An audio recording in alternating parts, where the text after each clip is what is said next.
À l'issue de la réunion se dessinent les contours d'un consensus.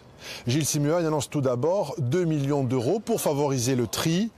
Le président du conseil exécutif souhaite également la mise en place de centres de compostage ainsi que de lieux de stockage des déchets dans certaines intercommunalités. On a accepté de réfléchir sur l'hypothèse de centres de stockage des déchets inertes parce que triés plus petits, de 20 à 30 000 tonnes. C'était ce que demandaient un certain nombre de territoires pour accepter d'envisager l'hypothèse d'avoir des centres de stockage chez eux. Même méthode, les territoires et les intercommunalités, en se regroupant, vont identifier des sites qui pourront possiblement faire l'objet de travaux, d'études pour savoir si oui ou non on peut faire des centres dans de bonnes conditions techniques et financières.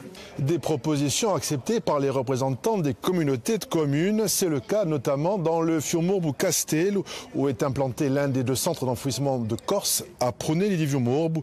Louis Cesari, le président de cette communauté de communes, est plutôt satisfait. 2 territoires qui accueillent les déchets aujourd'hui en Corse avaient demandé il y a déjà plusieurs mois à ce que le principe d'avoir de grands territoires avec des sites d'enfouissement répartis par grands territoires soit étudié.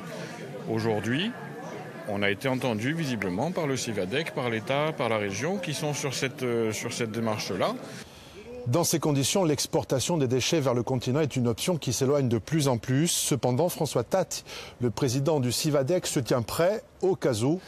L'objectif, c'est de nous préparer et donc de faire en sorte que cette hypothèse de travail soit, je dirais, possible dans les tout prochains mois.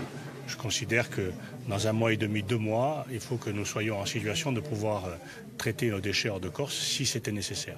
Une nouvelle réunion aura lieu dans 15 jours pour fixer les modalités de ces annonces sur le terrain. Le président du conseil exécutif souhaite qu'elles soient effectives avant l'été.